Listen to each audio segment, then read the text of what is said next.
Gum Pond Road as just an easement. Shows adjoiner property lines on either side of the road. However, the truth is more likely something like this, where either the boundary lies on the south end to the east of the road, perhaps it runs along the east side of the road, or perhaps it runs along the center line of the road for the most part. There's all kinds of disagreeing information about who owns this road and where the property boundary lies. So starting here on the north end, because that's where you started, 312, 11, 10, 13, those are all house lot points. 306 and 307, those were search points for this point here. As you can see at the north end of the road, it does show a point in the center of the road. Whether or not they set anything is another question. 317 would be an angle point in the road. And just so you can see really quickly what I'm talking about, this here is the road. So you can see shows the property boundary running along the east side of the road with several angle points. So those are where my search points are. And then it shows the road diverting. This is from the early 1900s, so it's going to be different today. So again, 316, that's a search point for an angle point in the road.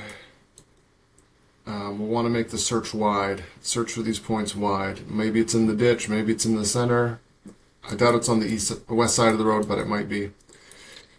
Here is the point, a point on the property line of the plan that I just showed you. This was this one here. So you can see there's supposedly a property corner on the west side of the road, and 15 from it to the center of the path, there's another angle point. And then this landowner has an easement that runs along the road. And again, I suspect the property line lies east of the road. So 315 similarly is an angle point in the old property boundary. When we get down to the south end, 302, 300, and 301 are essentially the same search area. Just make your search very broad here. 303 is a search point and an alternative version of this property boundary. So we're going to need to look there. It's probably going to be really nasty. If I had to guess, it would probably be in the ditch, but maybe not. One of the things that the previous field crew noted was, hey, the occupation line is way out here, and we set a rebar in here. So that is somewhat concerning. What I would also like for you to do is locate a little bit of the ditch, maybe like 50 feet on either side of this. Maybe make it like 75.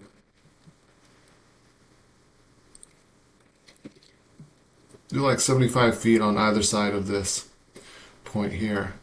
Locate this ditch line. And as we discussed on the phone, take a picture of the road from this vantage point north and from this vantage point south. And if you see anything notable on the road, take a picture of it as well. And like I said, also angle points on obvious angle points. It looks pretty straight, but it's not perfectly straight. We're going to need to describe a center line description, so I'll use your shots for the center line description. And that should be it. I'll include this plot, and I'll include the black and white plat here for you to review.